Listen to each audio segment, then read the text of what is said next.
Assalamualaikum warahmatullahi wabarakatuh. Alhamdulillahirrabbilalamin. Assalatu wassalamu ala asrofil anbiya wal mursalin Sayyidina Muhammadin wa ala alihi wa sahbihi wa barik wa salim ajmain. Amma ba'du. Perkenalkan, nama saya Muhammad Ferry Suseno, NPM 18124526. Di sini saya akan mempresentasikan makalah saya yang berjudul Kiai Haji Ahmad Dahlan dalam rangka memenuhi tugas mata kuliah Kapita Selakta Pendidikan Islam yang diimpu oleh dosen kita, Mardiati Agustina, STHI, MPD. Ya, langsung saja kita memasuki pembahasan yang pertama. Pembahasan yang pertama yaitu biografi dan riwayat pendidikan Kiai Haji Ahmad Dahlan. Kiai Haji Ahmad Dahlan yaitu putra pribumi asal kelahiran Yogyakarta tahun 1868. Nama kecilnya adalah Muhammad Darwis. Ia adalah seorang putra keempat dari Kiai Haji Abu Bakar, seorang ulama dan khatib terkemuka di Masjid Besar Kesultanan Yogyakarta pada masa itu. Ia termasuk keturunan yang ke-12 dari Maulana Malik Ibrahim, salah seorang tokoh terkemuka di antara Wali Songo, yaitu pelopor penyebar agama Islam di tanah Jawa. Muhammad Darwis pertama kali belajar yaitu kepada orang tuanya sendiri, yaitu kepada ayahnya, dan ketika berusia remaja beliau belajar kepada pamannya atau kakak iparnya. Dan yang saya tekankan di sini yaitu beliau pertama kali belajar, yang melajari pertama kali yaitu kedua orang tuanya, karena seperti kita ketahui kewajiban melajari atau mendidik itu adalah kewajiban orang tua. Ya, jadi di situ poin yang bisa kita ambil. Selanjutnya, Muhammad Darwis menikah dengan Siti Walidah binti Kiai Penghulu Haji Fadil pada tahun 1889. Beberapa bulan setelah menikah, beliau pergi ke Mekah selama 5 tahun. Beliau banyak membaca tulisan-tulisan Jamaluddin Al-Afghani, Muhammad Abduh, dan Rashid Ridho. Kemudian setelah itu beliau mendapat sertifikat untuk berganti nama dari Sayyid Bakri Syatta, seorang syekh atau guru di Mekah. Dia mendapat nama baru Haji Ahmad Dahlan. Lalu setelah itu kembali ke Indonesia dengan membawa banyak sekali buku-buku yang tebal. Pada tahun 1903 ini bersama anaknya, beliau pergi ke Mekah.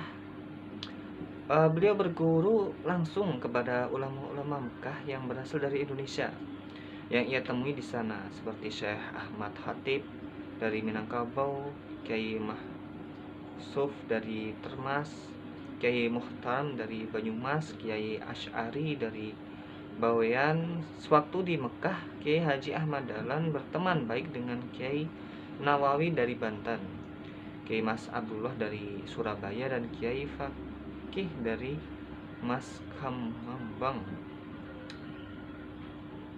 Dengan memanfaatkan seluruh waktunya selama di Mekah untuk mempelajari ilmu dalam lagi gerakan-gerakan pembaharuan Islam yang sedang dilakukan di berbagai negara.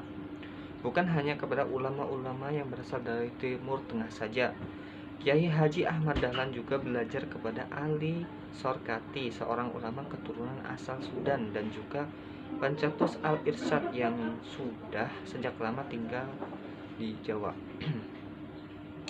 Pembahasan yang kedua yaitu mendirikan organisasi Muhammadiyah, memperhatikan perkembangan dan pertumbuhan Islam yang akibat dari pemerintah kolonial Belanda, terutama di Pulau Jawa.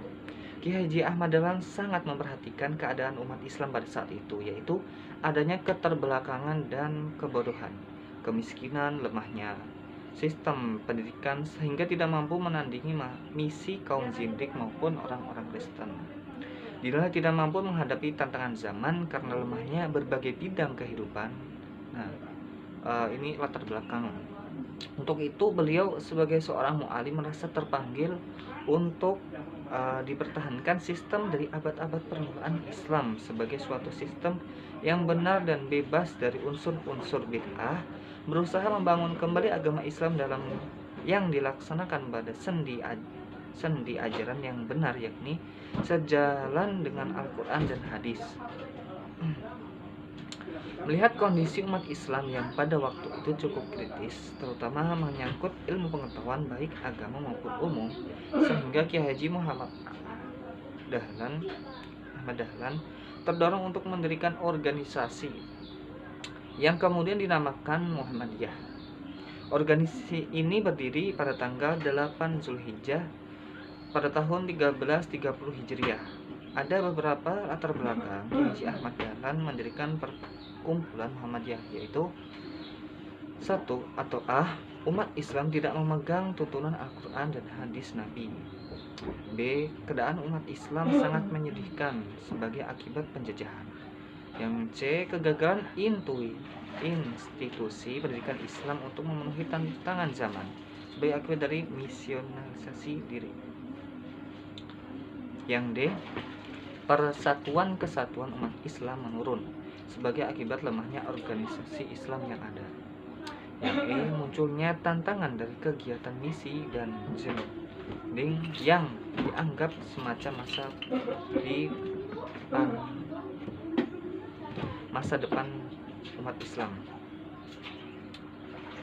Sedangkan motivasi lain yang menjadi pendorong Ahmad Dahlan adalah ide-ide Muhammad Abduh yang termuat dalam tulisan seperti pada majalah Al-Manar.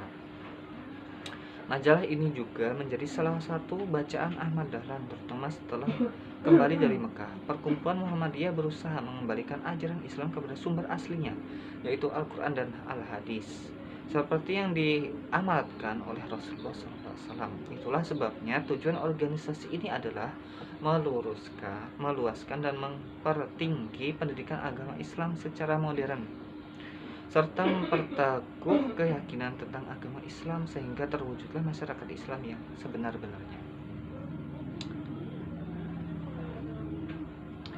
Muhammadiyah sebagai gerakan keagamaan mempunyai ciri khas sebagai berikut.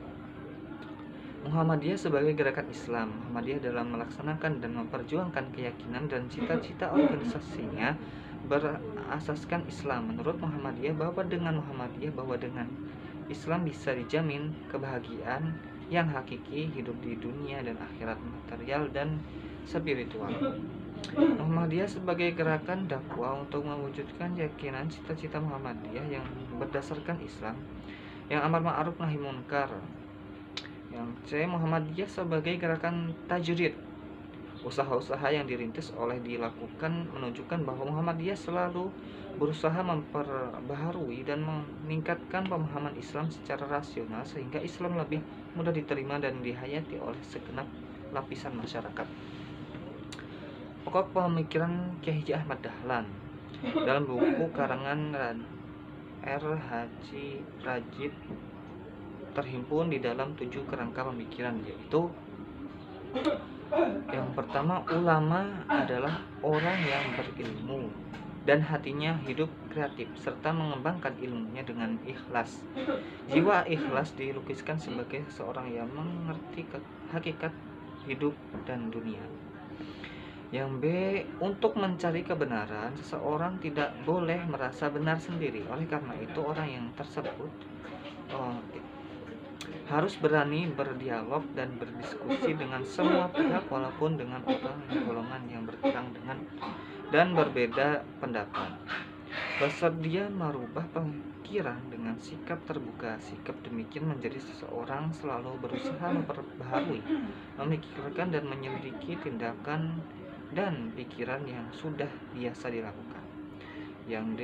Dalam mencapai tujuan hidup, manusia harus bekerja sama dengan mempergunakan akal. E. Cara mengambil keputusan yang benar harus dilakukan dengan kesediaan mendengarkan segala pendapat, berdiskusi, membandingkan serta menimbang, kemudian memutuskan secara akal pikiran. F. Berani mengorbankan harta benda dan jiwa untuk membela dan menegakkan kebenaran. Yang G atau yang ketujuh, yang terakhir, mempelajari teori-teori pengetahuan dan keterampilan melalui proses bertingkat. Mungkin hanya itu saja yang dapat saya sampaikan. Akhirul kalam. Wassalamualaikum warahmatullahi wabarakatuh.